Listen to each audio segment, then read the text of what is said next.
Bonsoir à tous et ravi de vous retrouver. Si vous nous rejoignez sur France 3 Normandie, on est en direct toujours pour passer en revue les résultats de ces élections départementales et régionales pour le premier tour.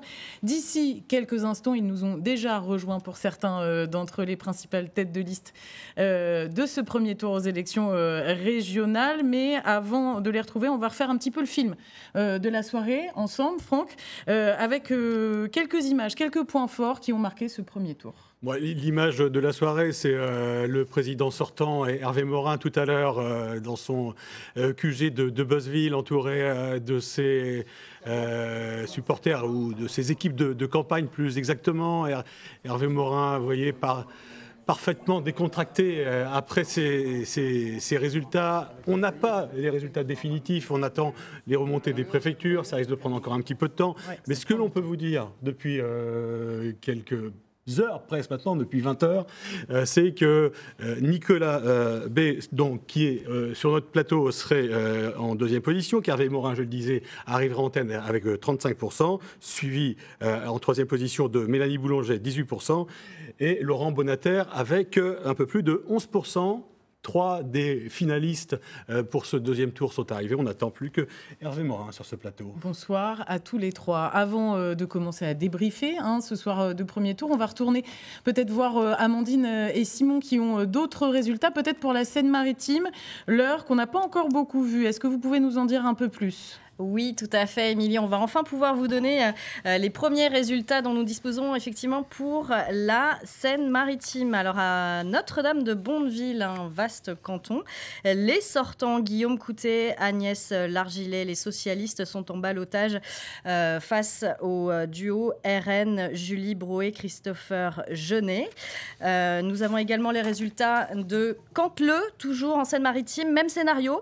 Les sortants David Lamire et Brigitte Manzanarez, des candidats de gauche, sont en ballottage à 52% face au duo RN Salomé Tessier, Anthony Vanez.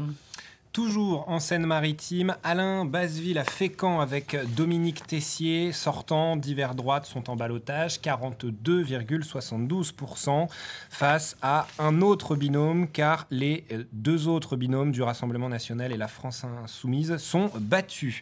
À Port-Jérôme, sur Seine, cette fois, Bastien Corriton et Patricia Renoux pour le PS arrivent en tête avec 56,38% des voix face à un deuxième binôme à 19,52%. Et enfin, à Dieppe 2, Nicolas Langlois et Marilyn Fournier, Nicolas Langlois, le maire actuel de Dieppe, arrive en tête avec 46,29% des voix.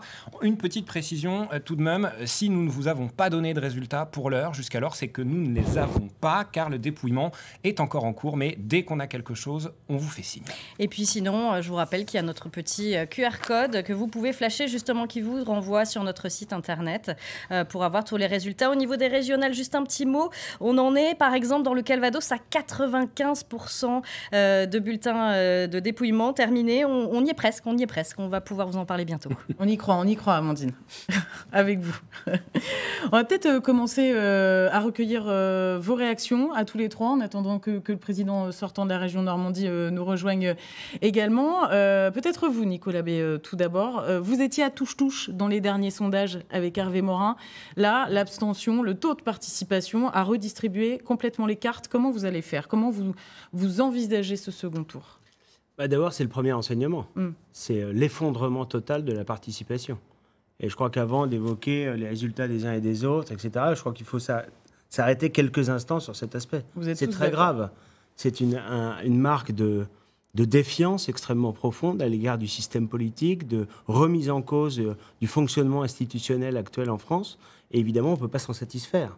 Parce que lorsque 2/3 des électeurs ne se rendent pas aux urnes, quelle va être la légitimité si ce pourcentage de participation restait le même dimanche prochain? Quelle serait la légitimité de l'équipe mais c'est valable qui serait élue? Mais quelle remise en question que l'on soit président sortant les centristes ou candidat du Rassemblement national. Oui, mais concrètement, je vous parle de dimanche prochain. Celui qui serait élu président de région, quelle serait sa légitimité en ayant été choisi par un tiers à peine des électeurs? C'est une vraie question. Et en réalité, je crois que le gouvernement, d'abord, prend a une lourde responsabilité dans cette situation. Tout a été fait pour que cette campagne régionale n'ait pas lieu. Elle a été la plus courte possible, on a déplacé la date, il n'y a eu aucune campagne du gouvernement qui a été faite pour expliquer, faire la pédagogie nécessaire pour expliquer qu'il y a des régionales et des départementales. Bref, Emmanuel Macron avait sans doute intérêt à ce que ces régionales passent le plus inaperçu possible, mais évidemment, ça a un prix démocratique. Bon, maintenant, le résultat de ce soir, moi je me réjouis d'arriver malgré tout dans ce contexte difficile en deuxième position. On sait que quand la participation est très faible, eh bien c'est l'électorat populaire qui se déplace le moins. Donc nous avons été les premières victimes de ce phénomène. Mais néanmoins, étant en deuxième, nous sommes en situation de rassembler au second tour toutes celles et tous ceux qui ne veulent pas de l'immobilisme et qui ne veulent pas poursuivre avec Hervé Morin. Mais qu'est-ce que vous allez faire de plus? Parce que vous avez sillonné les marchés des 5 départements normands. Vous en faisiez 3, 4, 5 par jour même des fois. Qu'est-ce que vous allez faire de plus? Non, moi, je vais continuer à faire campagne et j'invite surtout les Normands au sursaut. Voilà. Et j'espère que beaucoup d'entre eux qui n'ont pas été votés au premier tour, et encore une fois, je comprends le désespoir, je comprends l'exaspération, et nous ressentons tous cette situation où, finalement, beaucoup de nos compatriotes se disent à quoi bon aller voter, ça va servir à rien, finalement les mêmes se partagent le pouvoir depuis des décennies sans que ça change rien pour notre quotidien. Moi, je leur dis que je comprends ce désespoir, mais en n'allant pas voter, ils laissent justement perdurer le système dont ils ne veulent plus. Donc je les incite, vraiment, je les invite à s'exprimer par les urnes. Les choix de dimanche prochain engagent la région pour les 7 prochaines années. Ils ne doivent pas laisser les autres choisir à leur place. On fera le débat dans quelques instants, puisqu'on attend sur ce plateau Hervé Morin. Vous pourrez lui dire ce que vous pensez justement de ce résultat de ce soir, droit dans les yeux, si j'ose dire. En réalité, il a été, mais je lui dirais... Attendez, on va poursuivre la soirée, si vous voulez bien.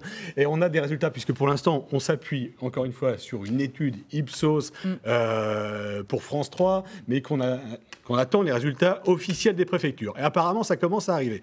On va rejoindre Amandine et Simon au pôle résultat. Oui, ça y est, je peux enfin vous donner un résultat pour les régionales. Le premier que nous avons, c'est celui du département de l'Orne. Donc pour les régionales, la liste d'Hervé Morin arrive en tête avec 44%, suivie de la liste de Mélanie Boulanger avec 18,58%, et la liste du RN, Nicolas Bay, arrive en troisième position, puisque ce sont des résultats définitifs à 18,55%, donc tout de suite derrière Mélanie Boulanger. Finalement, il n'y a pas de poussée à laquelle on s'attendait dans l'Orne du Rassemblement national. Vous êtes au même score pour le moment. Une réaction peut-être, Mélanie Boulanger, puis après on partira en Seine-Maritime. Dans l'Orne et dans les autres départements, ça se confirme. Le duel semblait déjà écrit. C'était le président sortant contre le candidat de l'extrême droite. Et bien, les citoyens ont parlé et finalement, ils montrent que pour le second tour, si les électeurs... et si les Normands veulent un changement, ne veulent plus d'une Normandie qui a des trains en retard, qui arrive avant-dernière des régions en matière d'environnement et de développement durable, et bien c'est la liste La Normandie nous rassemble à laquelle ils doivent faire confiance. Et on va vivre en direct, eh bien tiens, l'arrivée d'Hervé Morin, on en parlait il y a quelques instants, on va ouvrir le débat dans quelques secondes maintenant. Bonsoir Hervé Morin, on va partir dans un premier temps dans le département de Seine-Maritime. On part en Seine-Maritime, si vous le voulez bien. Et puis après, on continuera notre discussion. Le combat se jouait essentiellement, en fait, là-bas, entre la majorité départementale sortante, composée de divers droites centres, de sans étiquette proches de La République En Marche, face à une gauche partie unie, elle, avec les Verts, uniquement dans les cantons rouennais. Soirée suivie pour nous à Rouen par Véronique Arnoux et Bruno Bellamri. À Barentin, à une quinzaine de kilomètres de Rouen, les assesseurs sont assez nombreux pour dépouiller les bulletins des régionales et départementales en simultané.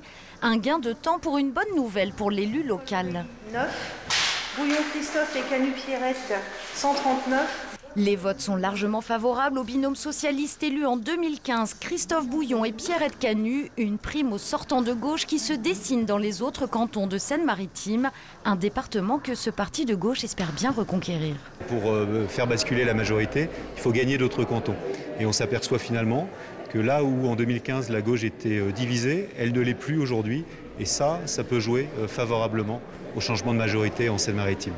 Autre tendance, la forte présence du Rassemblement national qui dépasse les 25% dans certains cantons comme à Gournay-en-Bray ou au Mesnil-Esnards. La majorité sortante devra les affronter en duel, notamment dans les zones rurales tandis qu'elle sera face aux socialistes dans les zones plus urbaines. Ces duels vous paraissent gagnables, on vous sent confiant? Oui, bien sûr, parce que voilà, nous sommes fortement ancrés dans notre département, nous vibrons avec le département de la Seine-Maritime et nous ne doutons pas que nos concitoyens sauront mesurer les efforts que nous avons faits pour leur vie quotidienne.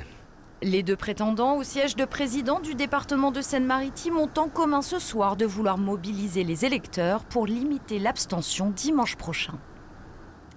Dans l'heure, cette fois, la majorité départementale partait plutôt confiante et il y avait un canton tout particulièrement suivi ce soir également, celui du seul membre du gouvernement, ministre en lice en Normandie. Sébastien Lecornu était tête de liste dans le canton de Vernon où Frédéric Lafont et Éric Lombert ont passé leur soirée.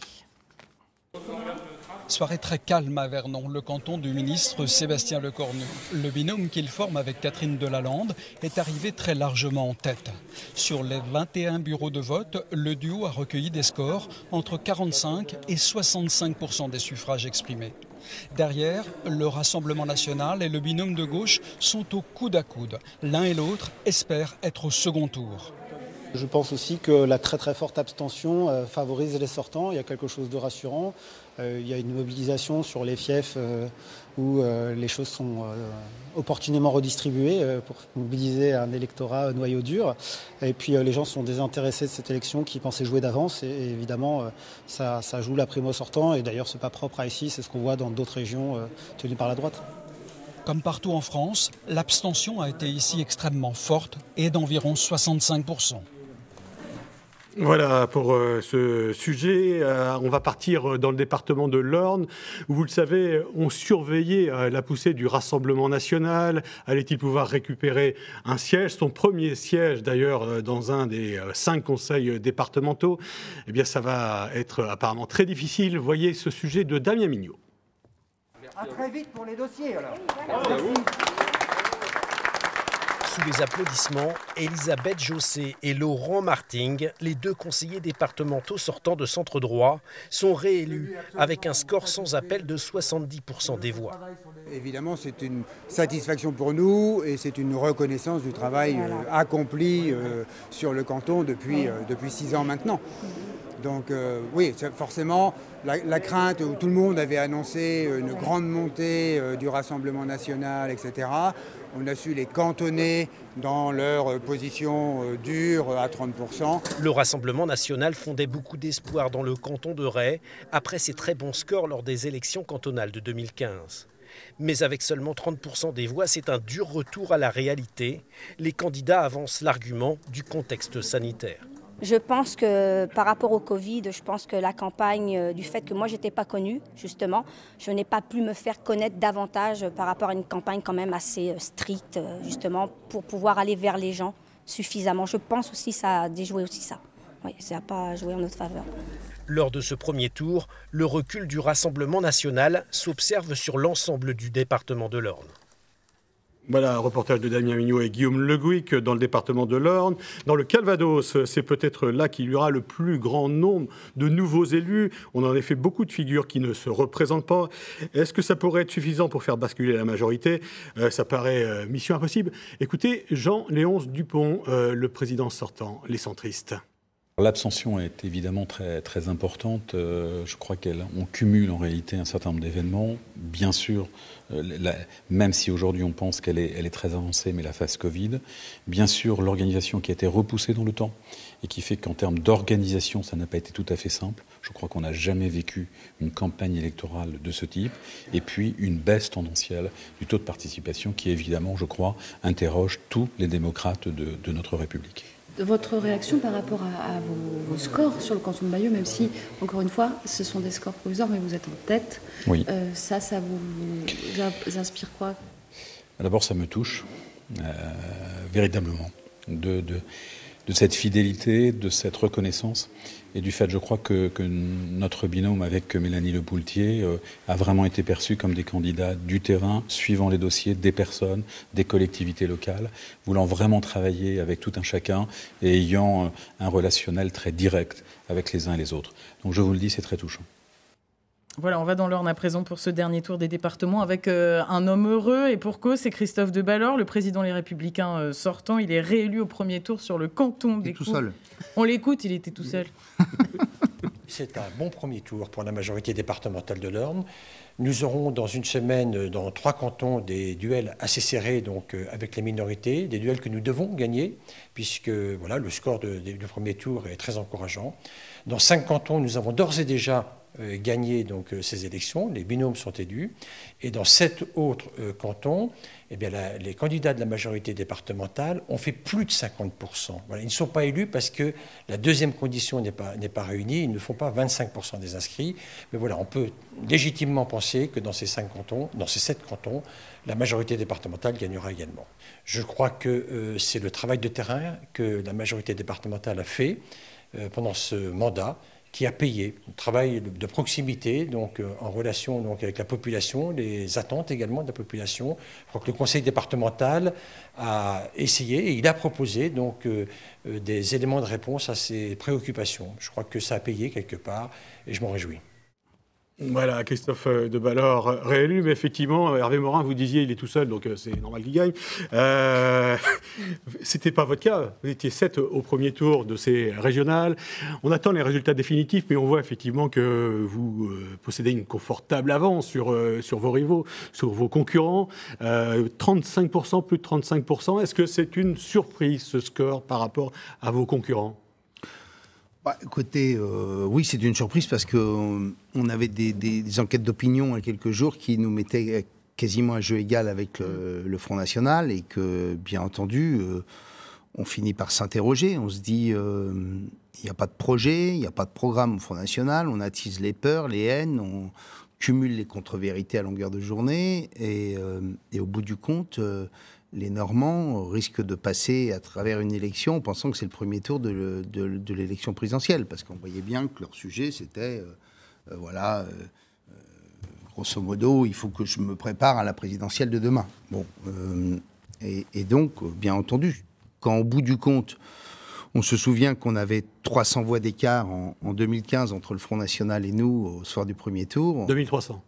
Non, 300. Sur l'ensemble de Normandie, 2339. Entre le Front National et nous ? Oui. Bon, je croyais que c'était quelques centaines, moi. Non, mais... c'est le Rassemblement National, d'ailleurs.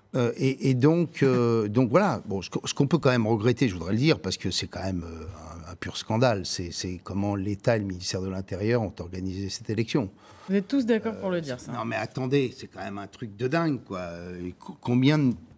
Je sais pas, dans mon coin, personne n'a reçu quasiment de bulletin de vote et de profession de foi. L'État est allé choisir un partenaire privé au lieu de rester avec la Poste comme d'habitude, et ce qui fait qu'on retrouvait dans les champs les paquets d'enveloppes. Enfin, c'est quand même... Le ministère de l'Intérieur a quand même des comptes à rendre aux Français, parce qu'il s'agit d'une élection quand même, hein.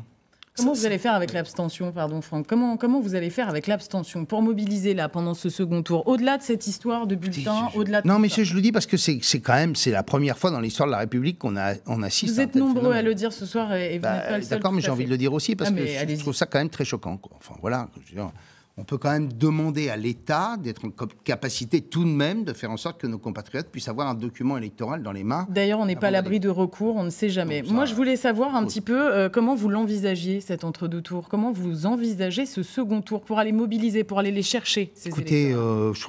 Voilà, moi, ce que je retiens, c'est que je n'oublie pas d'une part le niveau de l'abstention. Qui est aussi l'expression, au-delà des organisations que j'évoquais, l'expression de la défiance à l'égard de la politique, de la colère d'un certain nombre de nos compatriotes. Si on y ajoute le vote du Rassemblement National, ça fait... Voilà, il faut intégrer tout ça.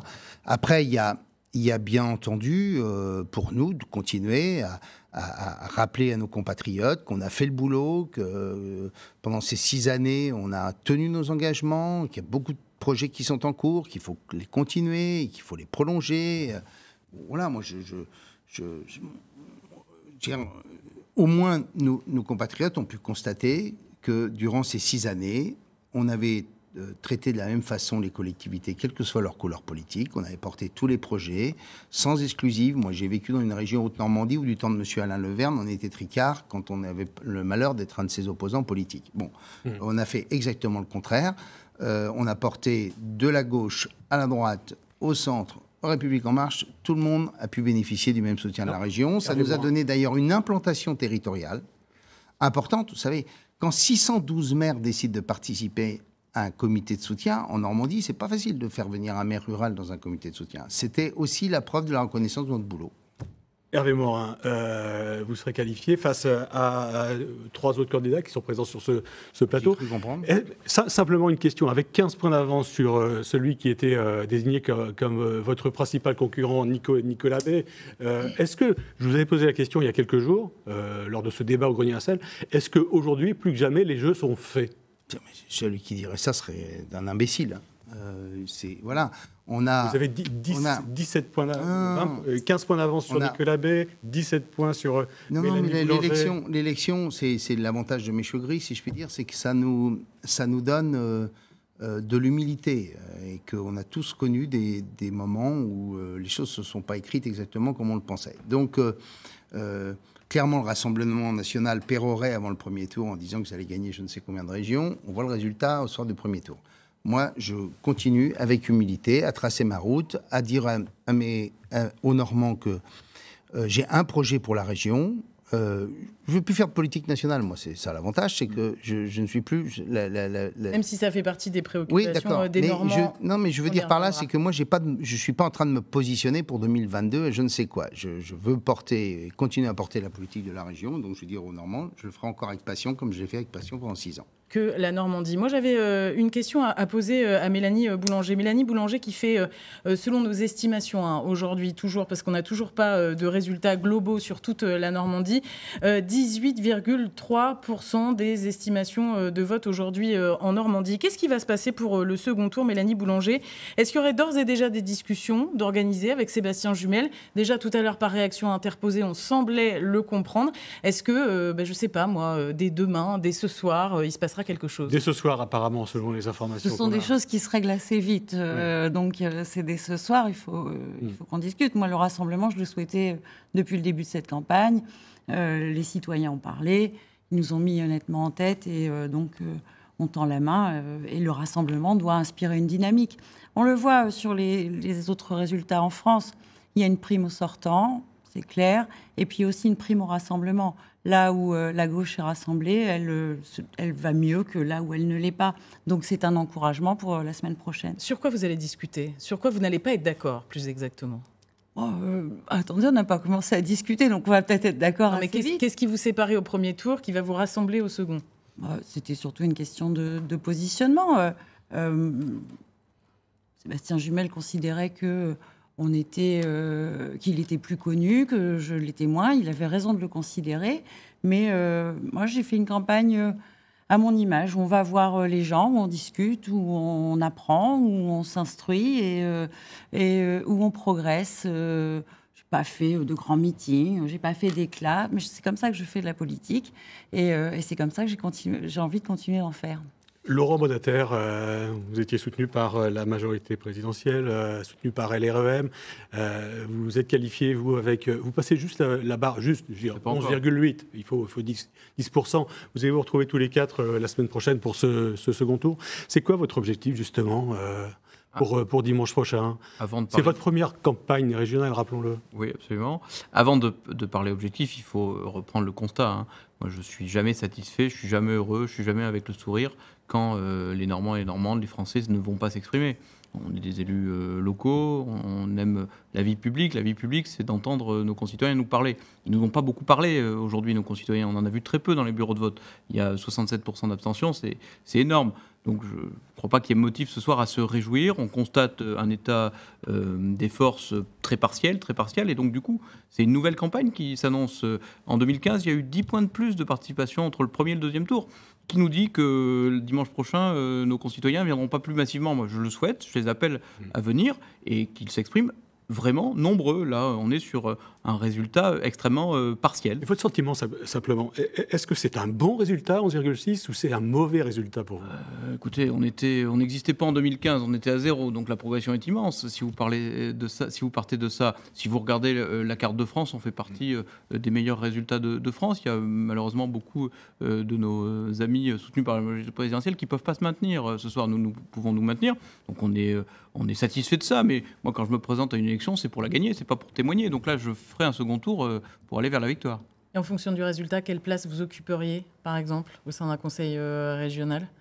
Qu'est-ce que vous voyez? Ça, c'est les urnes qui le diront. Avec cette proportion-là, j'entends. On sera tous autour de cette table, probablement conseillers régionaux. Après, on verra comment ça se répartit. On ne l'avait pas encore entendu ce soir. Stéphanie Kerbar était également candidate à cette élection régionale, sans étiquette, dissidente de La République En Marche, qui depuis quelques jours l'a même destituée. Elle réagit à son score, à sa campagne. On l'écoute. Mais elle l'a fait. Je suis très fière, très très fière, parce que on a montré que c'était possible. Je veux dire, beaucoup de gens ont douté, de constituer déjà une liste, de se présenter, de tenir des débats, et nous l'avons fait. Et je crois la campagne a été très belle de notre côté. On n'a pas fait de calomnie ou on n'a pas tapé sur d'autres candidats. Ça a été de notre côté une campagne très très éthique, on va dire aussi, et pour ça j'en suis très fière, et je remercie d'ailleurs l'ensemble de mes colistiers. Et pour le deuxième tour, alors, vous appelez à voter pour qui? Je dirais que pour l'instant il faut attendre les résultats, et je préfère ne pas me prononcer. Voilà, Stéphanie Kerbar, sans étiquette, qui aurait récolté, selon nos estimations, 1,2% des voix à la sortie des urnes, selon notre sondage, toujours, Franck. Nicolas Bay, je posais la question à Laurent Bonnater, à savoir si c'était un bon score pour lui, 11,6. Un peu plus de 20% des suffrages, c'est pas bon pour le Rassemblement national. C'est pas du tout ce qui était espéré. C'est à la fois un bon résultat parce que nous sommes la deuxième force politique, mais c'est vrai que c'est en deçà de nos espérances et en deçà de ce que nous disaient les sondages depuis plusieurs semaines. Moi, j'entends quand Hervé Morin nous dit qu'il se réjouit de son résultat, mais en réalité, un électeur inscrit sur 9 a voté pour sa liste. Alors, moi, je respecte ce résultat. On pourrait nous rétorquer d'ailleurs que tous les autres candidats ont fait moins, ce qui est vrai, mais ça montre un problème démocratique dramatique. J'ai pas dit le contraire. Absolument dramatique. Non, mais j'ai pas dit que vous n'aviez pas dit ça. Pas surréagir comme ça. En réalité, on voit bien qu'il y a une exaspération qui est extrêmement profonde, une colère qui est extrêmement profonde, une défiance qui est extrêmement profonde. Et ça fait longtemps que ça dure, pardon. Non, Nicolas Bébassi. Les municipales, il y avait le Covid, certes, mais avant, il y a eu les européennes. Il y a eu aussi les législatives. Mais en réalité, on a un gouvernement qui a une écrasante responsabilité dans cette situation. Emmanuel Macron, je vous le rappelle, avait pris un certain nombre d'engagements, notamment de modifications institutionnelles. Je pense par exemple à l'instauration de la proportionnelle qui était passée aux oubliettes. Donc finalement, il y a beaucoup de Français qui se disent « mais à quoi bon aller voter ?» C'est toujours les mêmes politiques qui vont être menées, toujours par les mêmes. Et quoi qu'on exprime par les urnes, ça ne change rien. Donc on ne va plus voter. Et on ne peut pas se réjouir de cette situation. Moi, ce que j'ai dit... Nicolas, mais simplement une question précise. On a vu les résultats. Le premier résultat officiel sur ces régionales, dans le département de l'Orne. On dit que c'est un département qui vote plutôt à droite, voire qui vous est favorable. Vous êtes devancé par la liste PS Europe Écologie. Non, mais égalité. Là, vous êtes en train de vous focaliser sur 10% de la population de la Normandie. Je néglige pas le département de l'Orne. Mais en réalité, sur l'ensemble de la région, mais malgré tout, c'est un scénario que vous n'avez jamais imaginé. Non, mais encore une fois, moi, les 20,5%, ça fait de nous la deuxième force politique. Nous serons la principale force d'opposition au Conseil régional dans les 7 prochaines années, si la tendance se confirme. Mais ce que je dis malgré tout, aux Normands, c'est qu'il y a la possibilité d'un sursaut. Lorsqu'on n'a qu'un tiers des électeurs qui se rendent aux urnes, il suffirait qu'il y en ait un peu plus pour modifier la donne, et parfois même assez radicalement. Donc, est-ce qu'on se réjouit de cette situation? Il y en a qui vont s'en réjouir. Il n'y a pas de situation où il y a un tiers des électeurs qui se rendent aux urnes. Mais le grand gagnant ce soir, c'est pas la liste d'Hervé Morin, c'est l'abstention. Il y a 67% de Normandes et de Normands qui se sont abstenus, qui se sont désintéressés de cette échéance. Et en réalité, ils nous ont envoyé un message. Alors on peut balayer ça d'un revers de main, comme certains ont fait au municipal il y a un an, en se disant c'est pas grave, on a nos petites positions qui sont acquises, on est reconduit, on est content. Mais c'est en réalité une situation qui est très grave oui, pour le pays, on pour la entend ça région. Depuis des années. Moi, je vous entends tous dire ça sauf qu'on n'est jamais arrivé et en fait, à un tel niveau. Ça aggrave. Non, mais attendez, on n'est jamais arrivé vous êtes d'accord à un tel niveau. Oui, mais on n'est jamais arrivé à un tel niveau d'abstention. C'est tout à fait nouveau. Et c'est vrai que le gouvernement a une écrasante responsabilité. Voilà, on voit bien. Tout a été fait pour que cette élection ne se déroule pas dans les conditions normales, pour que la campagne n'ait pas lieu dans les conditions normales. Aucune communication n'a été faite sur l'enjeu, la double échelle régionale et départementale. C'était une bêtise, de sorte que les candidats que nous sommes se retrouvaient obligés de faire la pédagogie pour expliquer déjà aux électrices et aux électeurs quelles étaient les élections, quels étaient les scrutins, comment ça fonctionnait, etc. Non. Il faut bien reconnaître que c'est assez compliqué. Hervé Morin, c'était une bêtise. 262 sièges à pourvoir dans les 5 départements, plus des... Bien sûr, mais normalement, c'est au gouvernement de faire une campagne. Non, mais c'est la responsabilité du gouvernement de faire une campagne de communication là-dessus. Est-ce que c'était une bêtise, Hervé Morin, de coupler les régionales et les départementales en même temps pour une question de lisibilité? Je trouve que ça a beaucoup effacé les élections départementales, déjà. Très clairement. Bon, voilà. Après les campagnes de communication, j'ai envie de dire à Nicolas Bay. C'est sûr qu'on avait du mal à parler des élections régionales parce que son thème, c'était la sécurité, comme si c'était la première compétence de la région. Qu'on aide les communes, comme nous l'avons proposé, je crois. Et comme vous ne l'avez jamais fait, surtout. Hein. Si, je l'ai fait. Je vous ai déjà expliqué que j'avais mis 30 millions dans les lycées pour assurer la sécurité. Mais on a parlé de beaucoup de sujets. On a parlé du ferroviaire, du développement économique. Donc, tout ça, c'est des sujets régionaux. Donc, c'est évident que quand le Rassemblement national, globalement, est sur « je cultive les peurs », mais arrêtez de dire n'importe quoi. Mais bien sûr. Mais en quoi on cultive les peurs? Vous nous avez expliqué qu'on avait financé pour 10 000 euros l'Union des musulmans. C'est pas brillant, d'ailleurs. Vous ne devriez pas être fier et utile de le rappeler à chaque fois, d'ailleurs.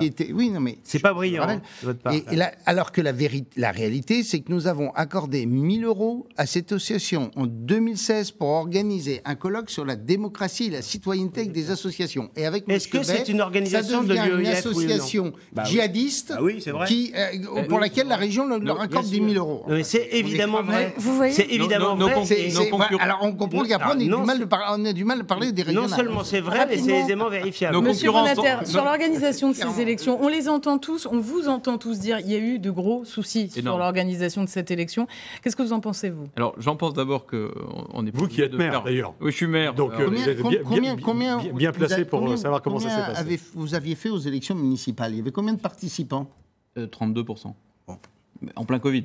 Non, mais je sais, parce que j'imagine que les maires Rassemblement National ont dû faire avaient aussi 30% de participants. Mais le contexte était un peu différent, parce que, en réalité, ils étaient légitimes, on était Messieurs, vous refaites le débat de la semaine dernière et vous faites celui de la semaine qui arrive. Donc on aura l'occasion de se retrouver pour débattre des thèmes. Si on peut là se concentrer sur ce qu'ont vécu nos concitoyens.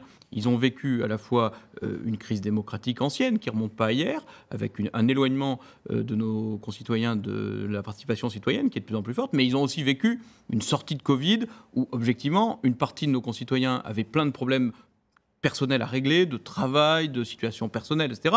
Et puis plein d'autres qui avaient réussi à rebondir étaient objectivement dans absolument autre chose, d'avoir envie de vacances, de se balader. Il y avait un signe avant-coureur. Dans nos communes, il n'y avait pas de procuration. Quand vous n'avez pas de procuration, c'est que les gens ils vont partir et ils vont faire autre chose et ils ne vont pas s'adresser à vous. Donc il y a eu des très gros couacs. On parle du score de l'Orne. Monsieur Morin a oublié de livrer ses bulletins dans l'Orne. J'ai pas oublié de livrer mes bulletins. Laissez-moi finir.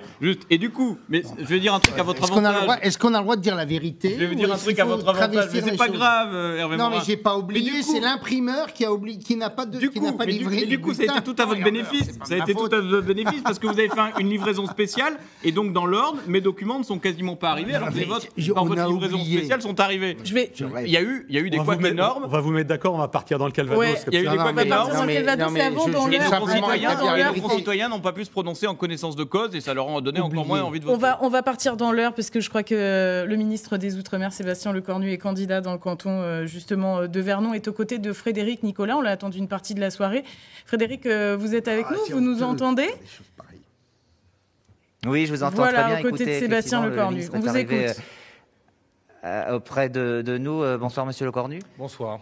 Les résultats se sont fait attendre. Ça y est, ils sont tombés. Vous êtes donc, vous, élu. comme vous le savez, la participation est très très faible, donc il y a des règles qui font que la qualification ne se produit que s'il y a 25% des inscrits qualifiés. C'est pas le cas dans le département, donc il y a 23 cantons en tout, et même les candidats dont je fais partie qui ont fait plus de 50% lors de ce premier tour, il y a malheureusement, heureusement, je ne sais pas, en tout cas un second tour dimanche prochain. Donc à Vernon, 59% face au Rassemblement national dimanche prochain, mais il y a donc un second tour, bien que nous ayons fait plus de 50%. Voilà, car le quorum n'est pas atteint. Exactement. Si les candidats de vos listes Ensemble pour l'heure sont en tête dimanche prochain, deviendrez-vous le président du département et est-ce que vous quitterez le gouvernement? On va déjà commencer dans l'ordre. Il y a 23 cantons, une dizaine dans lesquels les candidats d'Ensemble pour l'heure sont face à la gauche, parfois une gauche d'ailleurs très dure, très sectaire. Vous avez entendu Marc-Antoine Jammet tout à l'heure à ce micro. Une dizaine de cantons dans lesquels les candidats d'Ensemble pour l'heure sont face au Rassemblement national. Moi, j'appelle au Front républicain, j'appelle à ce que l'ensemble des électeurs, les abstentionnistes, les électeurs de gauche, évidemment, se manifestent la semaine prochaine pour voter pour nos candidats. Et pardon de vous le dire, mais au moment où je vous parle, même si les candidats d'Ensemble pour l'heure enregistrent de belles performances, ce sont des candidats implantés, reconnus, qui ont un bilan, et même pour celles et ceux qui étaient pour la première fois candidats, ils ont pu s'appuyer sur ce bilan global. Pour l'instant, rien n'est fait dimanche prochain pour assurer la majorité départementale pour Ensemble pour l'heure. Mais si vous obteniez la majorité, est-ce que vous retourneriez à la présidence et... Moi, j'ai toujours indiqué que j'étais un roi. Souvent, il y a eu des ministres qui étaient parachetés dans l'heure. Moi, je suis un jeune roi qui suis devenu ministre. Donc mes enracinements, ils sont connus.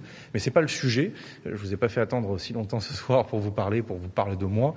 Le vrai sujet, c'est qu'il faut une majorité. Moi, j'ai repris ce département à la gauche en 2015 avec une majorité départementale unie et soudée. C'est même élargi avec le temps. Ouais. Je souhaite qu'on puisse continuer à travailler pour les 6 prochaines années. Alors, un mot quand même des 6 éventuelles prochaines années. Sur les 6 dernières années, Marc-Antoine Jammet, tout à l'heure à ce micro, disait que c'était 6 ans de goulag. Une réaction? Ce sont des propos excessifs. Moi, j'attends encore que Marc-Antoine Jammet appelle au Front républicain. On a l'habitude de sa violence, on a l'habitude de ses excès. Il suffit de regarder la situation dans laquelle se trouve Val-de-Reuil aujourd'hui et ça pousse plutôt à l'humilité, à mon avis. Moi, je veux qu'on ait un vrai débat démocratique respectueux. Ce que je vois, c'est que la plupart des candidats qu'il a soutenus n'ont pas été qualifiés pour le second tour. Cela doit, à mon avis, lui inspirer beaucoup de respect. En tout cas, nous, notre manière de faire de la politique Ensemble pour l'heure, c'est une approche, justement, qui soit loin de toute forme de division inutile. Merci, Monsieur le Ministre. Et donc, la réponse est faite ce soir sur notre antenne à Monsieur Jammet, qui était tout à l'heure avec nous en direct de la préfecture de l'Eure. Merci, On Frédéric. avait entendu et remarqué sa réaction. Merci, Frédéric. Nicolas, on a eu le premier résultat officiel dans le département de l'Orne sur ces élections régionales. On a maintenant celui du Calvados avec notre pôle résultat, Amandine Pinault et Simon. Derrière Simon, Amandine. Oui, alors on a effectivement les résultats pour le Calvados. Le département du Calvados pour les régionales place, comme tous les autres a priori, la liste d'Hervé Morin en première position, suivie de la liste de Mélanie Boulanger avec près de 21%. Et en troisième position, la liste de Nicolas Bay, finalement, le même classement pour le Calvados que pour l'Orne. Voilà, et bien... Hervé Morin, quand vous voyez plus de 40% dans le département de l'Orne, vous dites quoi? Les gens ont voté pour qui? Pour le parti que vous représentez? Pour votre bilan? Pour le nom? Est-ce qu'on a voté Hervé Morin très concrètement? Écoutez, moi, la question partisane, c'est pas la question qui m'importe. Franchement, je suis de centre droit, tout le monde le sait, mais c'est pas mon débat. D'une part, parce que la constitution de la liste n'a pas été faite comme ça. Donc ça veut dire qu'on a voté sur votre nom. Et deuxièmement, parce que c'est pas mon sujet. Moi, maintenant, ma route, elle est tracée, c'est la Normandie. Bien. Donc, à partir de là, ce que je crois, c'est que dans l'Orne, comme dans le Calvados, les gens reconnaissent qu'on a fait du boulot et qu'il y a des choses qui ont évolué. Demandez aux salariés d'Acibois. À 14h, ils étaient à Pôle emploi le lendemain matin. À 16h, l'entreprise était sauvée. Demandez aux salariés de chez Frial. Quand Jean-Marie Piranda m'appelle en me disant voilà, si la région ne nous accorde pas un crédit dans des délais extrêmement courts, l'entreprise est en dépôt de bilan, 650 salariés, c'est la région qui accorde 2,5 millions d'euros de prêts et qui permet de pouvoir conclure des accords bancaires, et c'est ces 2,5 millions d'euros qui permettent à Jean-Marie Piranda de redresser l'entreprise avec ses salariés et de nous les rendre 1 an et demi plus tard en disant la boîte est sauvée. Je pense que c'est plus ce genre de choses que nos compatriotes ont fini par reconnaître. Pardonnez-moi, je vais vous poser la question tout de suite, mais avec une telle avance, si au soir du 27 juin, vous êtes réélu à la tête de la région, en une phrase, en un mot peut-être, qu'est-ce que vous ferez de plus que vous n'avez pas fait pendant... Il y a plein de choses. Oui, je comprends bien. Il y a plein de choses qui sont simplement engagées. Vous avez dit, pendant ces 5 ans, ça va être une Normandie conquérante, gagnante. On va redonner la fierté aux Normands. Je prends un sujet, un seul, mais puis des dizaines. L'enseignement supérieur, un vrai défi pour la Normandie. On veut mener un grand programme. Le gouvernement, l'État pour l'instant, nous accorde dans le cadre du plan campus 45 millions d'euros quand on attendait 100 millions d'euros. La région était prête à mettre 200 millions d'euros et les autres collectivités 200. Eh bien, à ce combat-là, mener dès demain, il y a la rouverture d'autres lignes. Il y a encore d'améliorer la situation de l'économie régionale, notamment en faisant en sorte que les formations puissent progressivement répondre à des goulots d'étranglement considérables dans toute une série de secteurs. Il y a des chantiers infinis. Et les chantiers, et on en débattra d'ailleurs parce qu'on se retrouvera, on le dit tout de suite, jeudi prochain à 17h45 sur notre antenne avec les 4 finalistes. Vous serez là. Il n'y en a pas un qui va se désister, évidemment, pour ce grand débat de l'entre-deux tours. Oui, on va peut-être retourner voir Amandine et Simon qui sont en train d'analyser tous ces résultats et voilà, qui ont des projections qui commencent. Il y a des choses qui se détachent. Dites-nous. Effectivement, pour les élections départementales, pour l'instant, la première conclusion que l'on peut tirer, elle se passe de l'autre côté de la Seine où le Rassemblement national fait un score élevé. Les résultats ne sont pas encore complets, mais actuellement, en Seine-Maritime, par exemple, c'est bien le Rassemblement national qui est en tête avec presque 10 points d'avance sur les centristes actuellement au pouvoir. Et puis dans l'Orne, alors que tout le monde attendait le Rassemblement national au tournant, eh bien, il n'arrive qu'en deuxième, voire peut-être troisième position face au binôme de droite et du centre. Amandine, pour les élections régionales, eh bien, même constat pour le Rassemblement national, c'est une déception. Alors, dans tous les départements, au niveau des régionales, la liste du sortant Hervé Morin arrive en tête, largement dans certains comme l'Orne, 44%, 43% dans la Manche. Celle de la dissidente la République En Marche, Stéphanie Carbar, arrive dernière et la liste de Pascal Lemanac, Lutte ouvrière, arrive avant-dernier. Voilà pour les points communs. Pour la seconde place, effectivement, certains ont choisi de placer le RN, comme certains s'y attendaient. C'est le cas pour la Seine-Maritime et pour l'Eure. La Manche et l'Orne ont placé la liste de Nicolas Bay au coude à coude avec celle de Mélanie Boulanger. La liste PS Europe Écologie Les Verts arrive même en seconde position. On l'a dit tout à l'heure, dans le Calvados, avec 20,9% des voix contre 17% pour le RN. Quant à la liste de Laurent Bonnater, elle franchirait le seuil des 10% seulement dans la Manche et dans la Seine-Maritime, avec 11% dans les deux cas. Celle de Sébastien Jumel ne franchirait ce seuil de 10% que dans la Seine-Maritime, son fief, où il arriverait en troisième position avec 16% des voix, et égalité avec la liste de Mélanie Boulanger. En Seine-Maritime, d'ailleurs, les votes sont plus dispersés qu'ailleurs.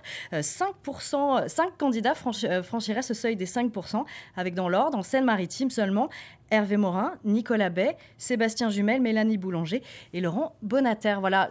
Pour les définitifs, on a des définitifs Calvados et Orne. Le reste, on est pratiquement sûr des résultats qu'on vous annonce. Merci à tous les deux. Nicolas Bay, j'ai posé la question tout à l'heure assez directement à Hervé Morin, savoir si c'était gagné pour lui. Est-ce que pour vous, avec 15 points d'écart, c'est, excusez-moi la question, perdu? Ça semble évidemment très difficile. Mais sauf évidemment s'il y avait un surcroît de participation spectaculaire.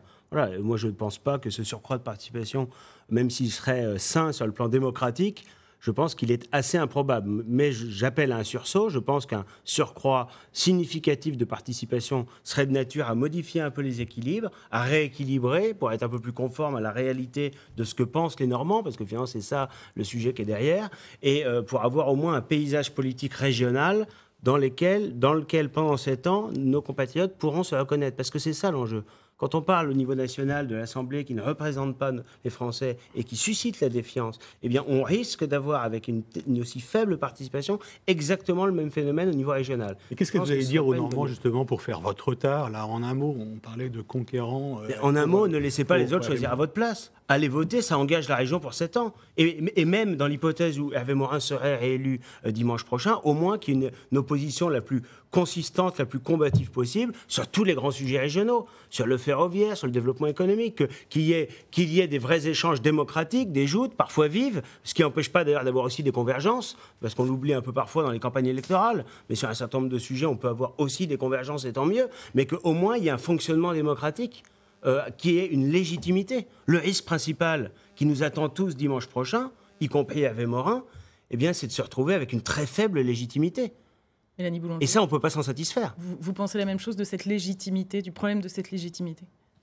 La difficulté, c'est que forcément, on n'est jamais satisfait de voir des citoyens bouder les urnes, mais il faut aussi remettre ça dans un contexte national. Depuis 2017, on a une hyper-présidentialisation incarnée par Macron, et forcément, ça a des conséquences sur les élections intermédiaires où le rôle du département et de la région sont moins connus parce que Macron ne les fait pas forcément exister. Donc il faut qu'on avance, qu'on progresse là-dessus, et c'est aux élus de le faire, et c'est une campagne de terrain qu'il faut mener pour y parvenir. Et on aura l'occasion de vous entendre tous pendant ce fameux débat de l'entre-deux tours. On vous y attend, tous les quatre, Franck. Oui, jeudi soir à 17h45 sur notre antenne. Et puis d'ici là, on vous suivra durant cette campagne de l'entre-deux tours. Et on vous donne déjà rendez-vous également la semaine prochaine dès 20h pour le verdict des urnes et le résultat définitif de ces régionales en Normandie. Bonne soirée, merci Émilie. Édition spéciale demain à midi, attention. Évidemment, merci à tous, merci à toutes les équipes qui ont travaillé. Très belle nuit sur France 3 et à demain.